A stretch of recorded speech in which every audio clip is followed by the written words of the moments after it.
Vamos a saludar al analista internacional Guillermo Holzman a través de Pura Noticia PM, a través de Radio Valparaíso 102.5, 90.9 en Coquimbo. ¿Cómo estás, Guillermo? Buenas noches. ¿Qué tal, Rodolfo? Un agrado saludarte. Bueno, veíamos esta nota con un grado de preocupación también a propósito de las declaraciones del primer ministro Netanyahu, a propósito de que van a tomar toda la franja de Gaza. Y lo que está ocurriendo en términos fundamentalmente de la entrada de ayuda humanitaria y de alimentos principalmente. ¿Qué lectura tienes tú con respecto a esta posición que ha tomado Israel? Israel, digamos, particularmente Netanyahu, lo que está haciendo es poder apresurar lo que es no solamente el control de Gaza, sino que particularmente la destrucción o eliminación de Hamas. Hamas todavía mantiene el control político de la franja de Gaza. No ha podido ingresar ahí la Autoridad Nacional Palestina para poder tener un control o que sea un control que neutralice a Hamas. En virtud de eso, los objetivos que se ha planteado Netanyahu, tal cual se decía en la nota, es primero destruir y eliminar a Hamas, segundo, liberar a todos los rehenes que aún están en poder de este grupo, y tercero, generar las condiciones para pacificar justamente Hamas, que probablemente es el único punto en el cual converge con lo señalado por Donald Trump. El tema está, y se anotaba muy bien en lo que se decía anteriormente, es que las condiciones de acceso a alimentación por parte de sectores vulnerables, mujeres, niños, ancianos, es realmente muy precario, y el hecho de que Estados Unidos haya tenido que presionar a Netanyahu, específicamente a Donald Trump, para que dejase de entrar la ayuda humanitaria, ahora con un sistema distinto donde se le puede entregar directamente a quienes lo necesitan. Lo que Netanyahu ha señalado es que, como argumento, tiene que ver con el hecho de que la ayuda humanitaria que ingresa por la vía de los organismos internacionales finalmente llega a manos de Hamas y no llega a los sectores civiles que necesitan esa ayuda. Es ahí donde está el punto donde Israel quiere determinar cómo se va a entregar esa ayuda, en qué puntos se van a realizar y de qué manera esa ayuda pueda llegar directamente a los palestinos que viven justamente en la franja de Gaza y no sean utilizados por Hamas como un elemento de chantaje hacia la población palestina.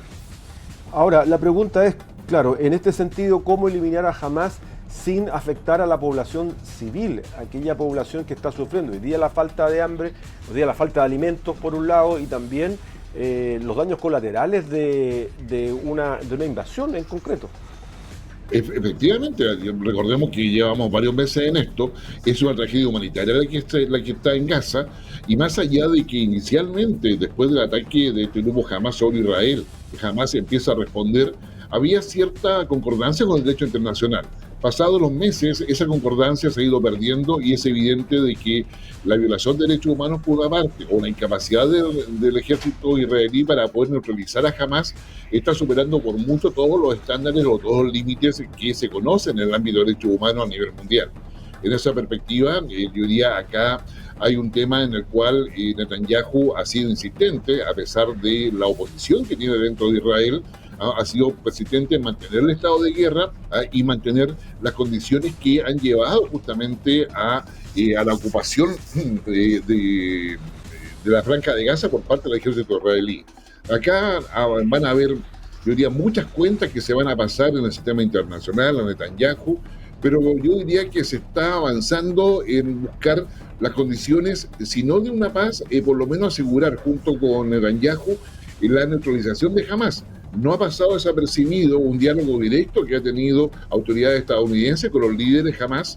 Tampoco ha pasado desapercibido que este ha sido un tema de la agenda que se ha conversado en Arabia Saudita, y tampoco ha pasado desapercibido las conversaciones de Irán con Estados Unidos.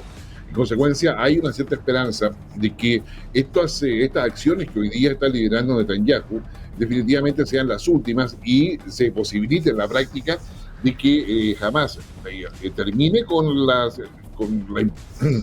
ofensiva sobre Israel, entregue los rehenes, y yo diría que se está avanzando bastante más rápido que los medios de comunicación hoy día están señalando, a pesar de las trágicas consecuencias que han tenido las acciones israelíes en la franja de Gaza. Ahora, permitir la entrada de la cantidad de alimento posible. Ahora, el segundo tema es la distribución, que estará a cargo, lógicamente, del ejército israelí. dentro del territorio de la Franja de Gaza. ¿Cómo se entrega esa alimentación? En definitiva, es un tema de gestión muy importante. Exactamente, y es el más difícil de implementar. Estamos hablando de la entrega por la zona norte de Gaza, que si bien es cierto, es la menos damnificada en términos de los ataques aéreos que se han realizado, los ataques terrestres también.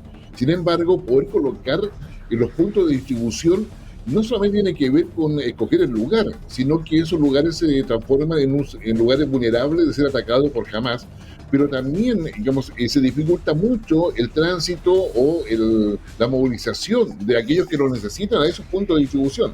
Recordemos que a raíz de todo el bloqueo que tiene Gaza, no hay combustible, el combustible lo maneja Hamas para sus propios medios, pero no hay combustible para los civiles, no hay capacidad de movilización, no hay transporte, por decirlo, para los civiles para que se acerquen a esos puntos. Entonces, colocando puntos de distribución, que es una de las críticas que se le hace al plan de Israel, digamos, podrá haber alimento, podrá haber ayuda humanitaria, sanitaria, pero no aseguran nada de que eso pueda llegar a los que realmente lo necesitan. Estamos hablando de una cantidad importante de personas que no se pueden mover, están incapacitadas, ya sea que estén en el hospital o en refugio al interior de Gaza. Estamos hablando de niños en condiciones, en teoría, deplorables desde el punto de vista alimenticio, prácticamente desnutridos. Entonces, no tienen una capacidad como para llegar a esos puntos de distribución. Es ahí el punto que criticaba Naciones Unidas o los organismos de Naciones Unidas frente a lo que es el pragmatismo con el cual está instalando Israel los puntos de distribución, señalando de que así se va a llegar. Pero eso va a demorar mucho porque tiene que ser en lugares que sean cercanos a donde está la persona, la gente que lo necesita. Y claramente esos lugares no son muchos. ¿Cómo subsiste Hamas en un estado de cosas tan deplorables? ¿Cómo logra tener aún, como dices tú, el combustible? ¿Cómo logra tener armas? ¿Cómo logra tener misiles? ¿Cómo logra tener armamento para desarrollar su guerra, en definitiva? Bueno, eso requiere financiamiento. El financiamiento viene de otros países. Viene de grupos que están en Qatar. Esto estoy repitiendo informaciones que han aparecido en la prensa occidental, tanto europea como norteamericana, en términos de que estaría claro de que estarían grupos de Qatar, hay grupos también, digamos, de Emiratos Árabes Unidos. Se piensa que hay otro grupo asociado a ISIS que están, y los talibanes, que son dos cosas distintas por si acaso, pero que estarían también interesados. Hay quienes sostienen de que ahí hay una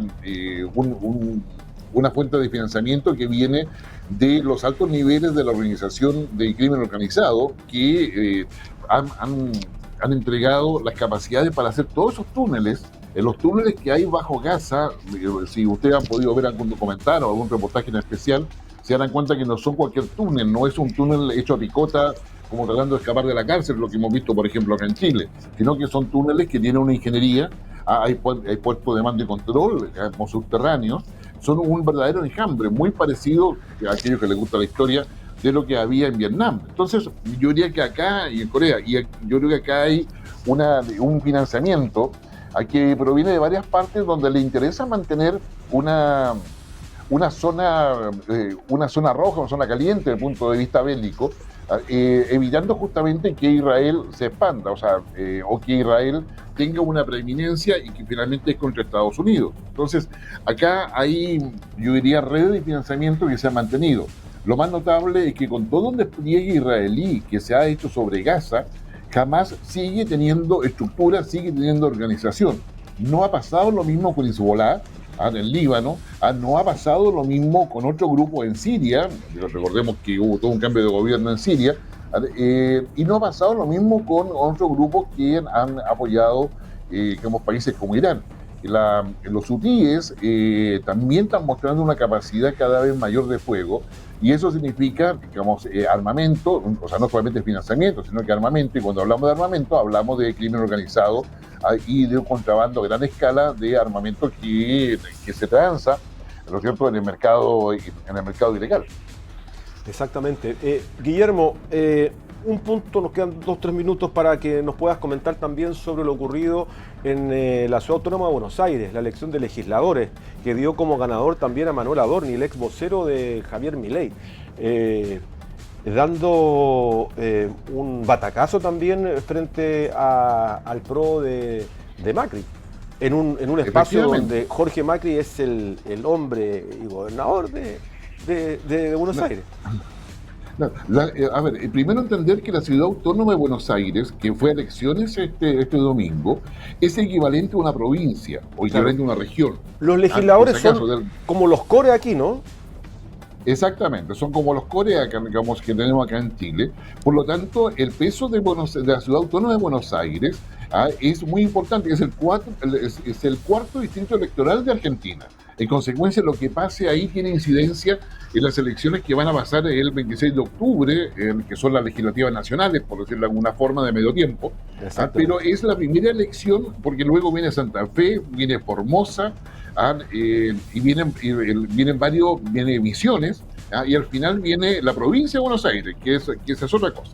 Pero la elección de este domingo es muy importante porque es un indicativo del comportamiento político de los electores y es representativa, yo diría, de nivel nacional. En consecuencia, el triunfo de Milei, de la fuerza de Milei, porque pasa a ser relevante, no solamente porque se impone sobre Macri, que finalmente lo dobla, es primera vez que van separados desde que elegido Milei. Recordemos que Milei fue en alianza con las fuerzas de Macri. En esta oportunidad las fuerzas de Macri se separaron de Milei y Milei terminó, digamos, dando un triunfo que prácticamente doblando la votación de Macri, de las fuerzas que apoyaban al candidato de Macri. Y con un 27%, o sea, 3 puntos atrás de Milei, quedó el peronismo. Pero si tú sumas lo que sacó Macri, el 16%, más el 30% aproximadamente que saca Milei, y tenemos un 46% de las fuerzas de centro-derecha que se manifestaron en las urnas a favor del conservadurismo, tú quieres, o del anarcocapitalismo que representa Milei. Entonces, ahora, con una baja participación del 53% en todo caso, pero con un claro grado, Santoro fue el que ocupó, claro, ese nombre del peronismo, que también está el justicialismo, que está en un periodo de rearme con los problemas de Cristina Kirchner, etcétera. Y Guillermo, muy agradecido por el contacto, súper interesante poder abordar estos temas, sobre todo lo inicial, lo que está ocurriendo en Gaza, que es tremendo y es altamente preocupante a nivel mundial. Te agradecemos mucho a través de Pura Noticia y la red de radios también. No, gracias, Rodolfo, que tengas una buena noche y una mejor semana. Exacto. Guillermo Holzman, analista internacional, conversando con nosotros en el cierre de nuestro programa de hoy.